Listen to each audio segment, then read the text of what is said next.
Every animal, bird, and insect has found its place in Africa's vast circle of life. The circle would be complete if it wasn't for one tiny flaw.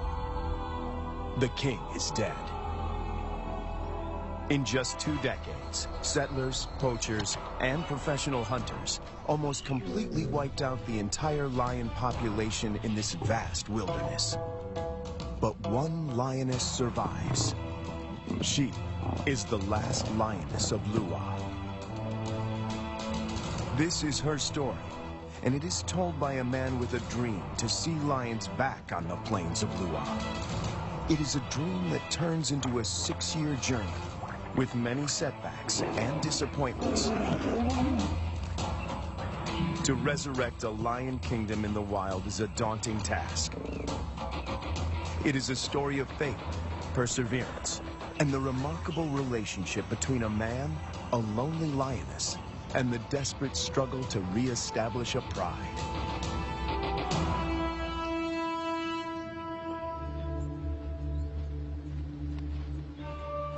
The indigenous people of Lua know that a single lioness roams this plain.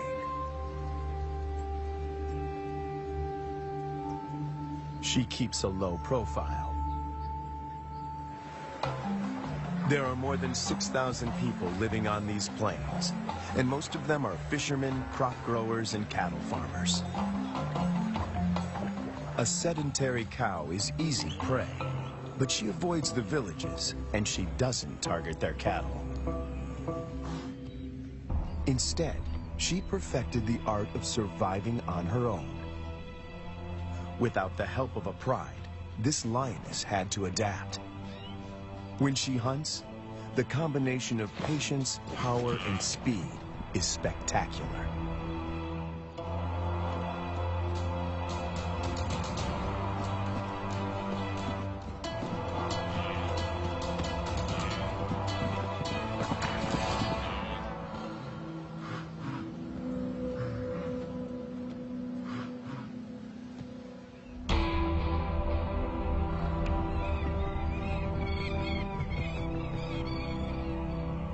This female is about 6 years old when she steps into the viewfinder of Herbert Brouwer, a wildlife cameraman.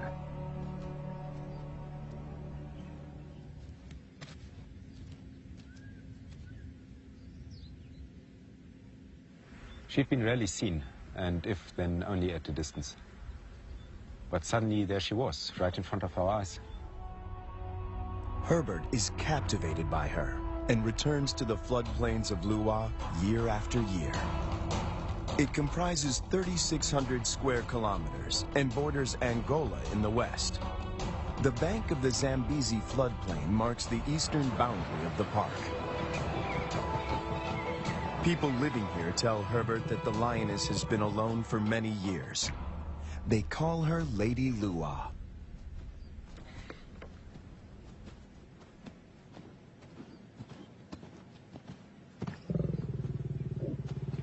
When she rolls for him, a bond develops between them that will have far-reaching consequences. There was one thing, though, that she could not overcome, and that was her isolation. It took me 3 years of filming here on the plains, though, to understand how lonely she really was. At night, she follows Herbert into his camp.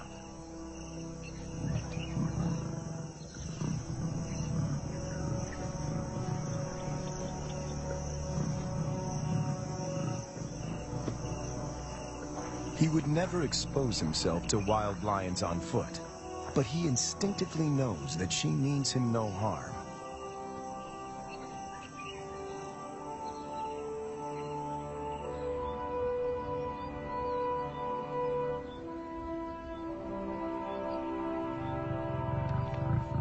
It is true that female lions can survive on their own, but they only thrive as members in a pride.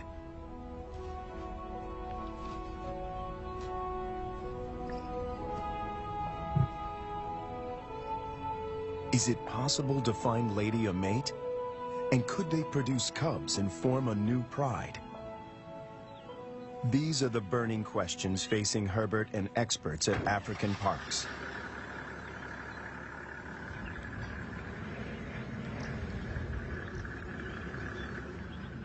Craig Reed, a manager at African Parks, and veterinarian Dr. Ian Parsons face a dilemma. Reintroducing a full pride of lions into Lua could cause havoc. If one cow is killed or one person attacked, the local population would be up in arms. If they find her a mate, she will hopefully teach him and their cubs to stay away from cattle and people. The project is even more viable if she can transfer her impressive hunting skills. It takes 4 years of detailed planning to get the project off the ground. Lady is now collared to keep track of her movement. The average age of a lion in the wild is 16. She has about 6 years to produce a litter.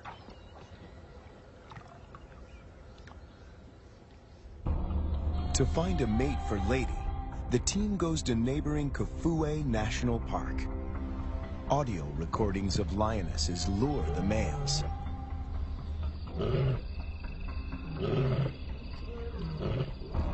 Wildlife vet Dr. Ian Parsons darts 2 males. As a coalition, they stand a better chance to survive the trauma of a translocation.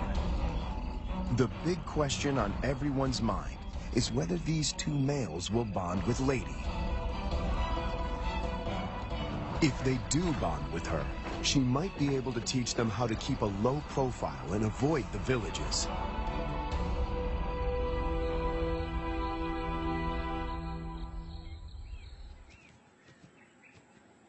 The 2 lions wake up in an enclosure, or a boma, right in the middle of Lady's core territory.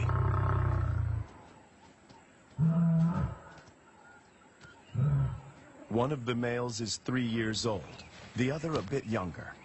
Lady is almost 8 years their senior. The age gap is intentional. Older lions might not submit to Lady's authority. Hopefully, these youngsters will.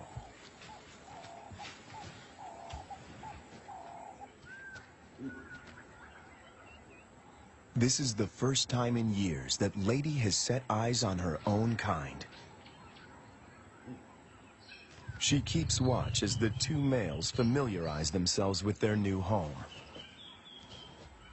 The first piece of the puzzle falls into place. But then, disaster strikes. On the 5th day in the boma, they escape. Finding themselves in a strange environment, they could take fright and bolt. To Herbert's relief, he finds them a few hundred meters from the enclosure.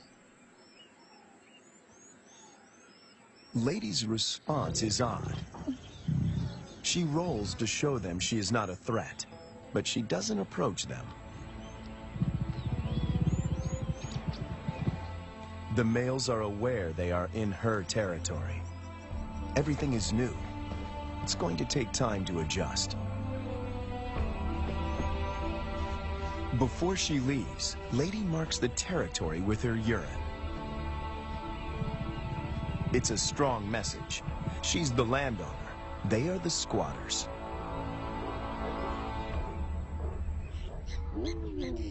And then she leaves them. The presence of 2 new lions in Lua has a huge impact on the local residents. It's not only villagers that are now at risk. The arrival of the 2 lions jeopardizes the hyena's position of power.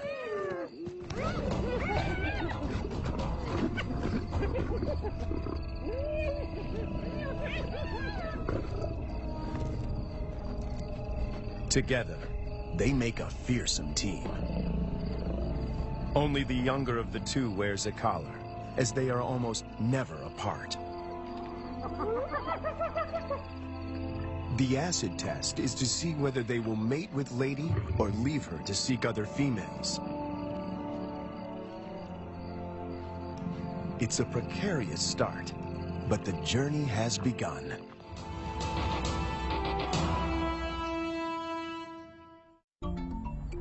almost 3 years go by without incident. It's November, the beginning of the rainy season.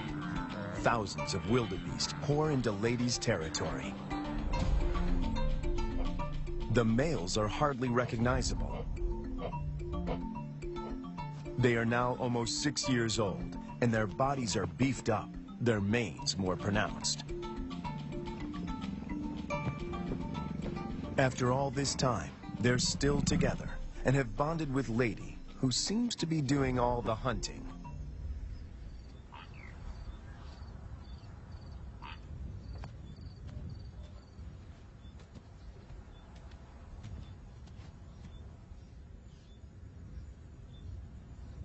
She targets wildebeest, almost twice her size.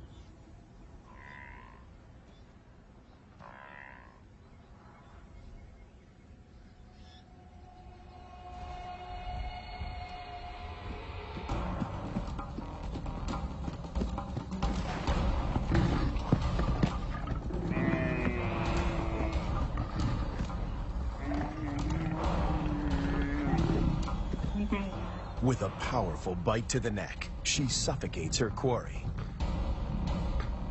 It's all over in minutes. The meat from a small calf could keep her going for a few days, but she's not hunting only for herself.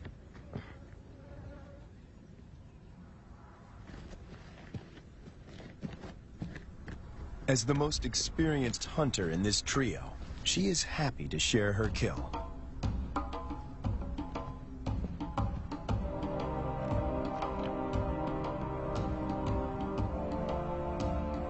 The fact that she allows the males to join her, and that they don't chase her off the carcass, is significant. Eating together is the first building block of a pride.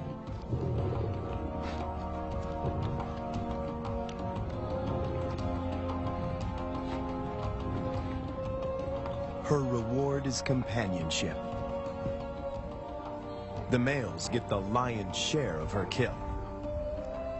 They gorge themselves and can eat up to 1/4 of their own weight in one sitting.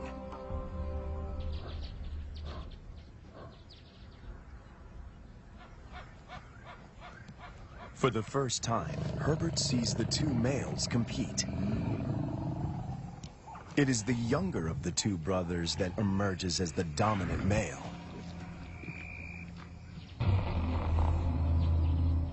He's the one that follows her when she's in estrus.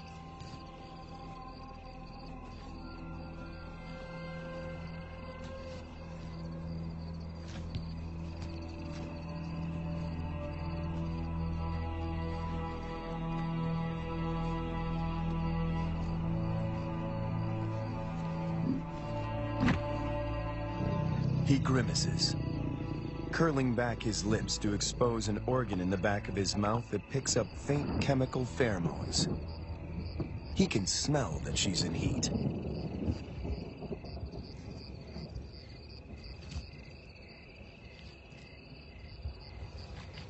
It's the dance Herbert has been waiting to film for years.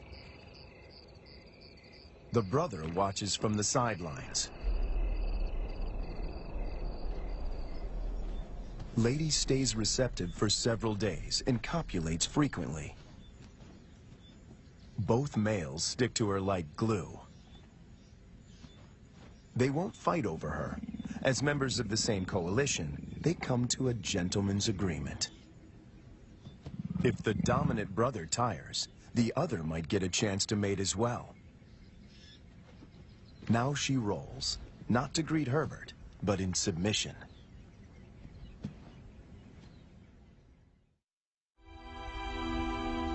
When Herbert returns a year later, there are still no cubs.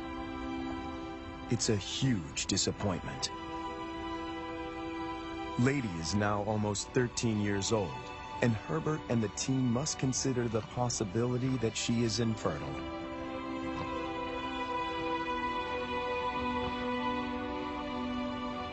If that's the case, the males might leave her and start roaming, looking for other females to propagate their bloodline. And that will bring them in direct contact with villagers.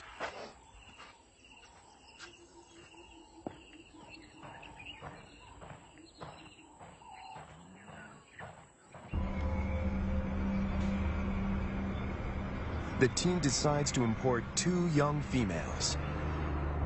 And that takes them back to Kafue.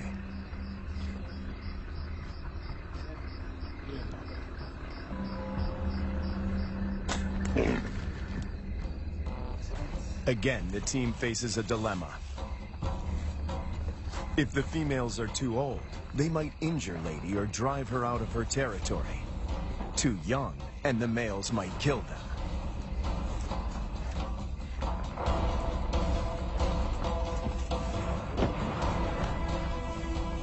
Dr. Ian Parsons oversees the translocation. We need some water just to keep them cool while we're traveling. All right, antidote. That's not very fast acting. It takes about 15 minutes to work.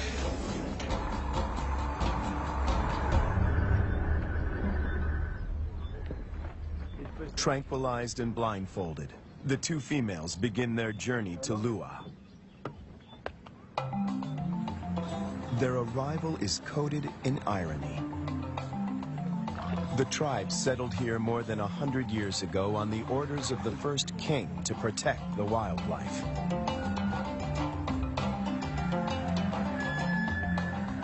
But many of them have never seen a lion. And yet lions have always played an important part in the biodiversity of Lua. African Parks aims to restore the imbalance. But this is only possible if Lady remains the central character. She has to teach the new arrivals the lay of the land, and teach them to keep away from villages. The question now is whether she can transfer these skills in time. The 2 lionesses are collared with radio transmitters before being released into the enclosure.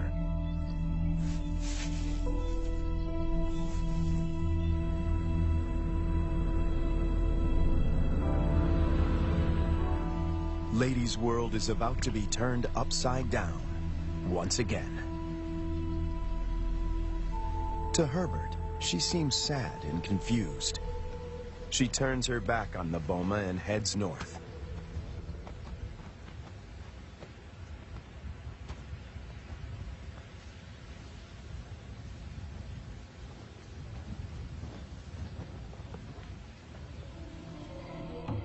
The males, on the other hand, are very interested.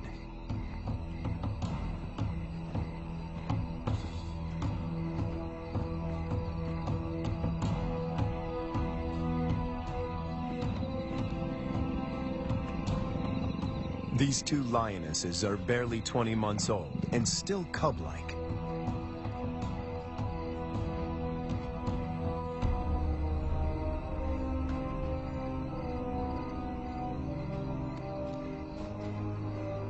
Male lions are known to kill cubs they haven't sired. No one knows how this will play out.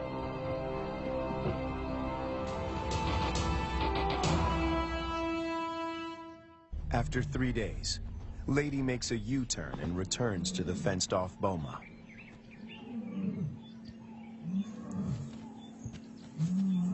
The 2 young females respond to her calls.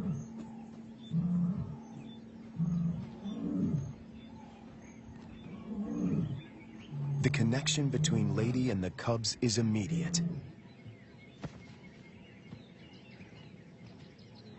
She engages.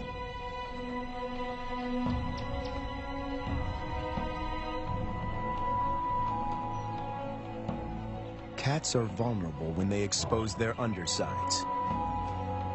When they roll, they express submissiveness.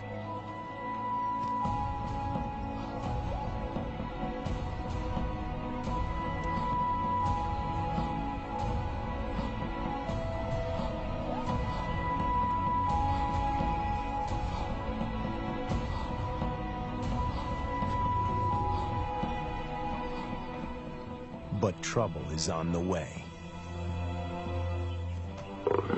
Lady's body posture changes.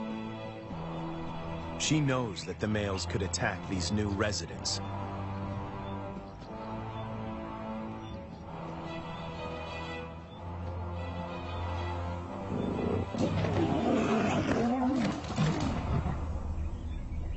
Ears back, every muscle contracting. She puts the males in their place.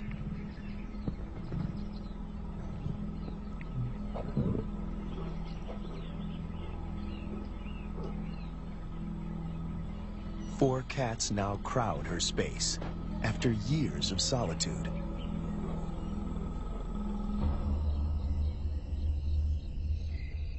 When the males were in the boma, Lady disappeared for days. But now she is intrigued by the cubs. She keeps constant vigil. The electrical current that runs through the fence is non-lethal, but does give a sharp jolt. Lady is clever. She discovers a broken wire and tries to gain access where the circuit is breached.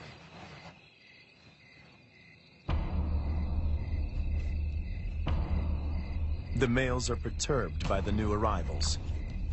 But before they get any ideas, Lady asserts herself. The balance of power might have shifted, but she's still in control.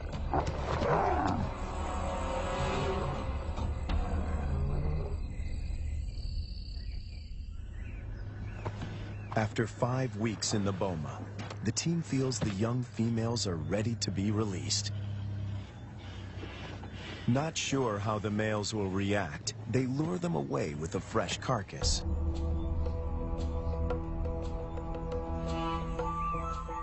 The young cubs have also not been fed for a couple of days.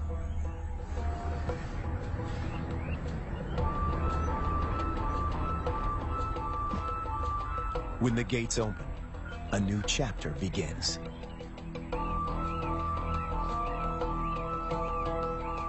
Lady is first on the scene. The cubs have spent more than a month in the boma to adjust. The question now is whether this newly forged bond will hold when they step through the gate.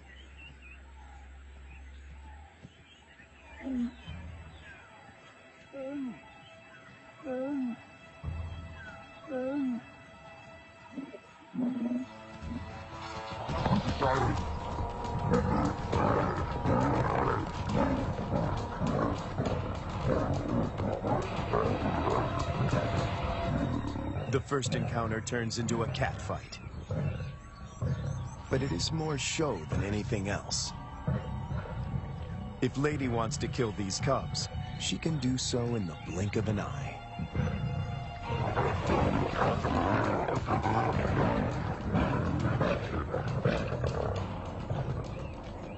The first contact might seem aggressive, but it plays out according to plan. Lady is doing exactly what the team hoped for. She accepts them in her territory and establishes her dominance.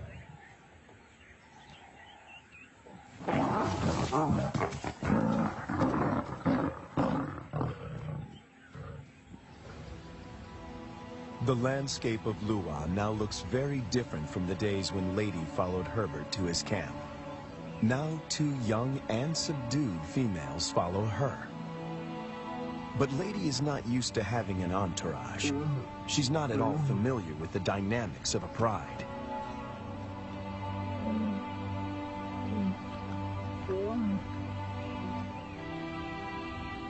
Now that she has her freedom back, she does the unexpected. She abandons them.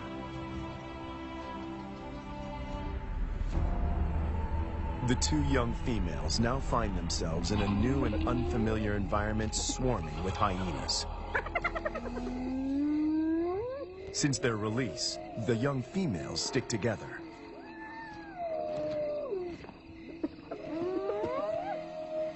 But their lives are in real jeopardy.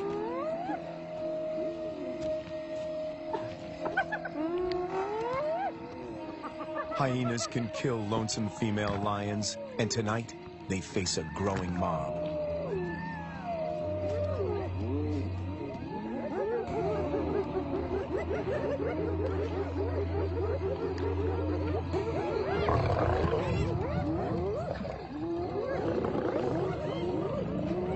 In no time, the newcomers are surrounded by a hungry and ferocious clan.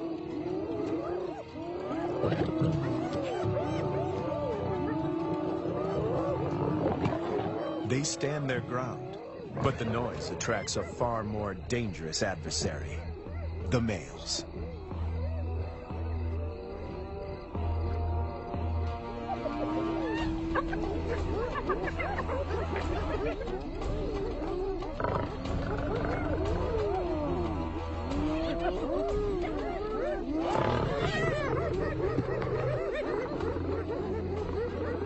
The two brothers have finally tracked down the youngsters in the wild, and Lady is nowhere in sight to protect them.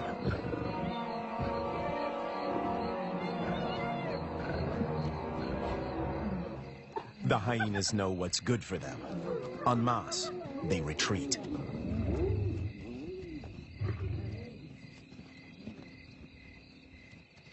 This is their first encounter with the males outside the boma. Anything can happen. The brown-collared female is first to bolt.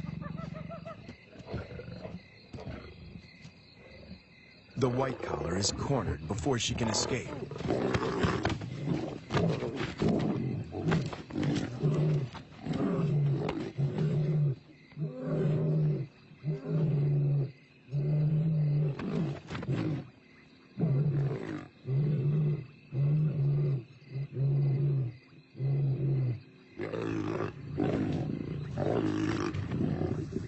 Two against one. The odds are not in her favor. But her assertiveness could be her saving grace.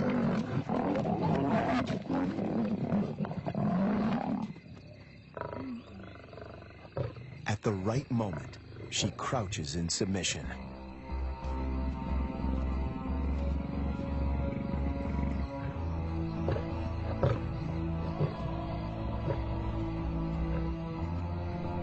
The encounter with the males is a frightening experience for both young females. They split up. Separated, they are now more vulnerable. Danger looms for both of them.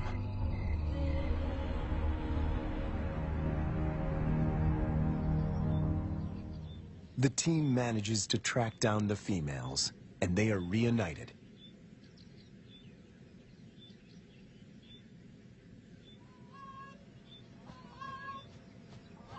It takes months before they settle down. But little does Herbert know that he is filming them for the last time.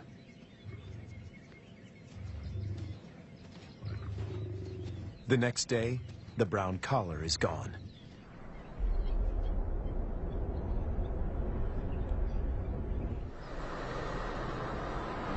Craig Hay heads up one of the search parties.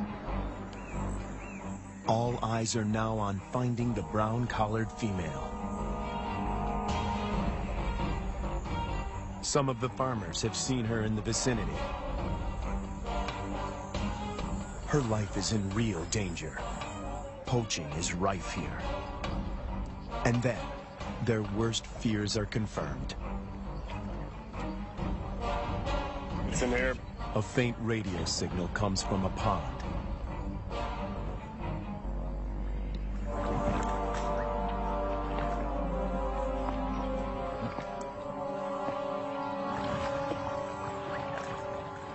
Guys, I got it. It is the brown collar.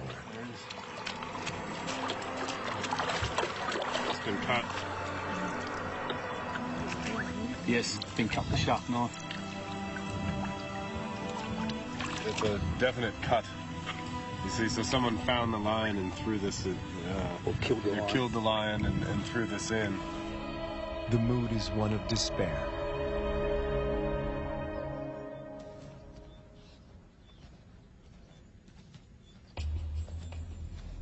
To complicate matters, the female in the white collar turns away from Lady's Core territory and begins walking in a northwesterly direction towards Angola. Even if she survives, in time, she will outgrow the collar and suffocate. The dream to establish a pride in Lua begins to unravel. In an unexpected twist, the males follow the white-collared female to Angola. The further they move away from Lady's Core territory, the less influence she has in keeping them out of danger zones. A rescue mission is launched to find the white-collared female and the males before they cross the border. Dr. Matt Becker, who runs the Zambian Carnivore Project, joins the search party. He spots the white-collared female a few kilometers from Angola. They dart her, but she runs into the reeds and almost drowns. She's breathing really well. It's a close shave. It's now 10 to 6. We have 40 minutes. She's good. We won.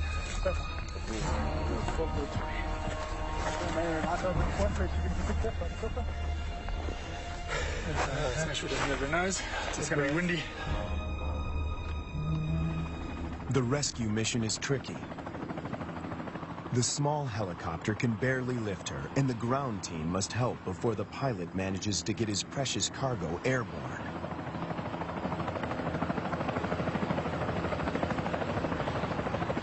The males have slipped off the radar, and the team hopes they will turn around on their own accord.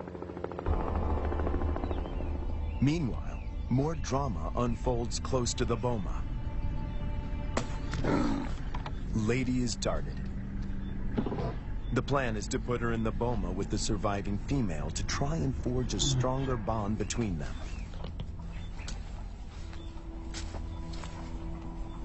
It is the most difficult decision the team has had to make until now. Lady has never been deprived of her freedom. She gets a quick medical checkup and a new collar. The young female, tranquilized, is already in the boma.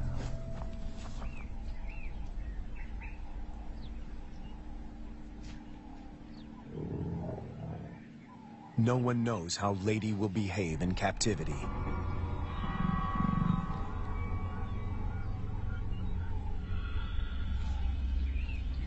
Locked up and frustrated, she could turn violent and kill the youngster.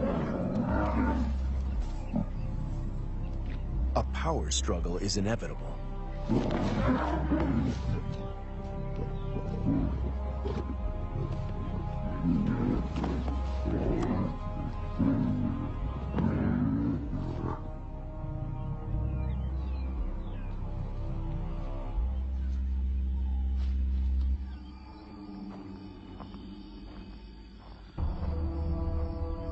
More bad news.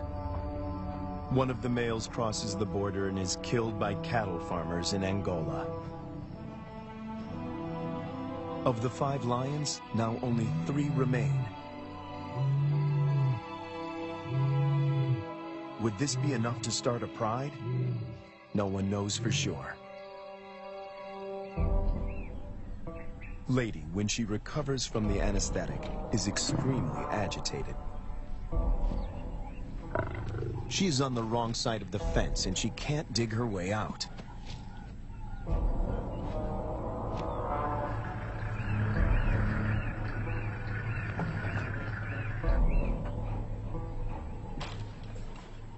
The young female, on the other hand, is familiar with the enclosure.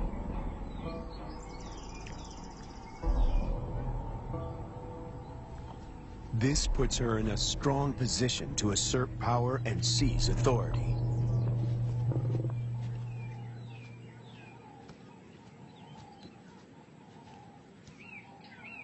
Clearly upset, Lady seeks refuge in a tree. Herbert thinks this elevated position is her attempt to retain control.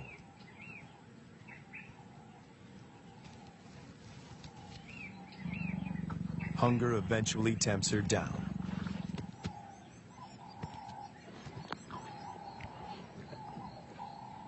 For Herbert, it's difficult to watch.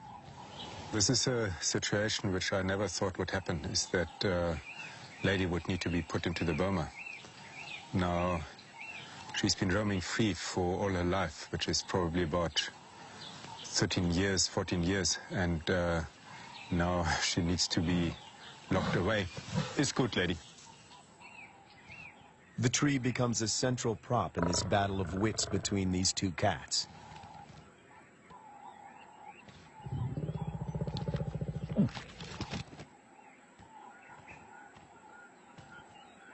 The young female catches on very quickly. She is lighter.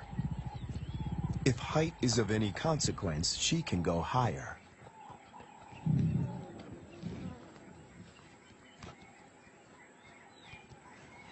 From her elevated position, the young female spots the surviving lion.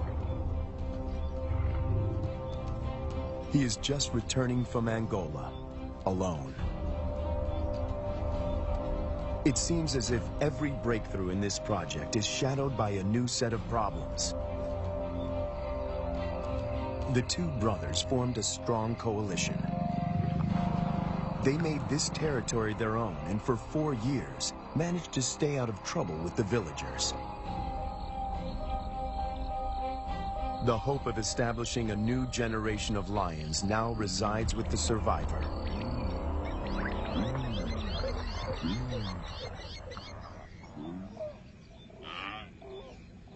Lady and the young female emerge from the boma after 7 weeks. The outcome of the bonding exercise is disappointing. They split up. Lady doesn't want another cat on her tail.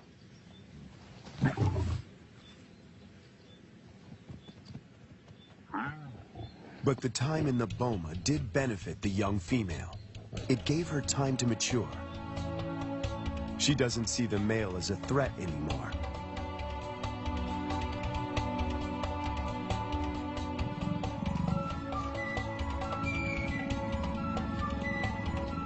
There is an explanation for her playful behavior. She is an estrus. Lady is excluded from this courting ritual. After all the turns and twists in this complicated plot, she finds herself once more alone.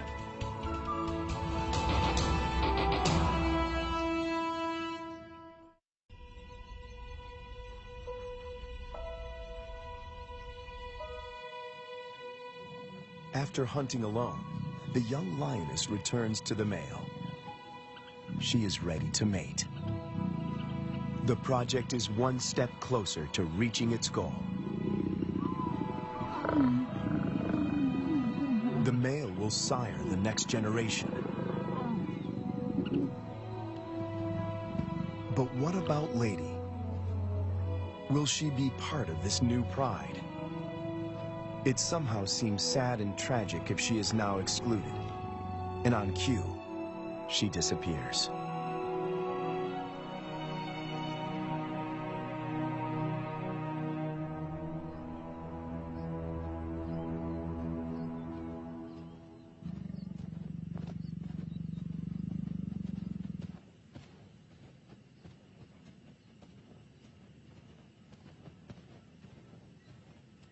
The male now follows the young female when she hunts.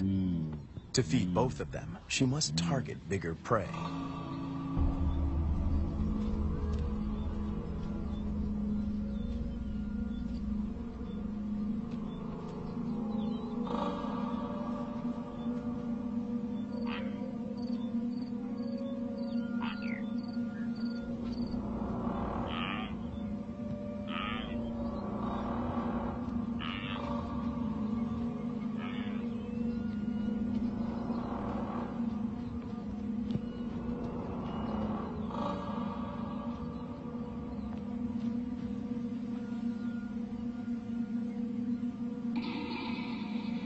The male is not helpful. His overeagerness spoils the hunt.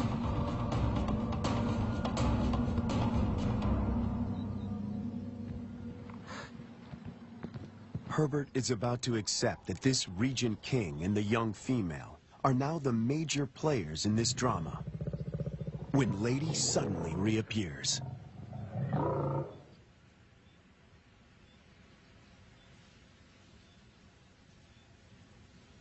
The young female watches the reunion from a distance.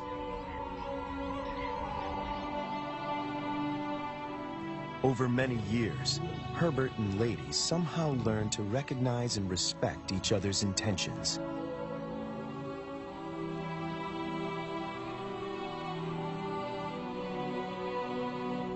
When she looks at him now, he feels he can almost hear her asking, Is this what you wanted?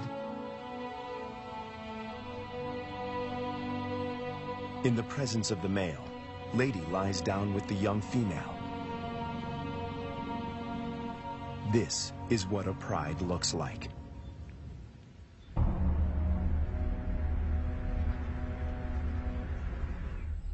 After so many years, all the effort and energy that went into this project seemed to pay off.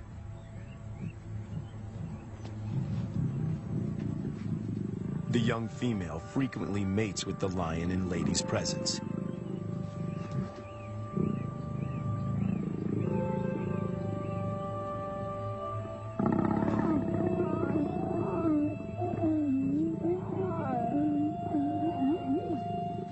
Females are the cornerstone of prides. They form strong bonds and hunt together. The male's instinct is to protect them, and his drive is to breed.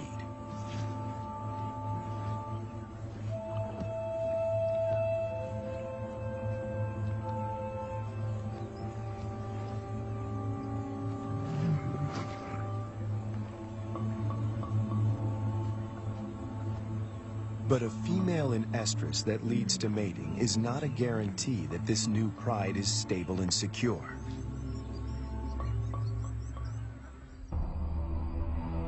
Hunting together is the final test. And then it happens. The young female takes the lead. Lady follows. This is certainly a new development. And the outcome is swift and lethal.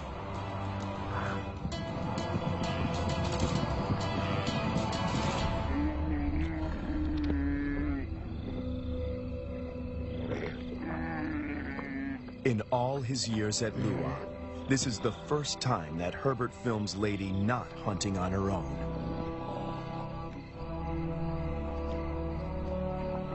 When the male joins them, the circle is complete. The air is full of promise.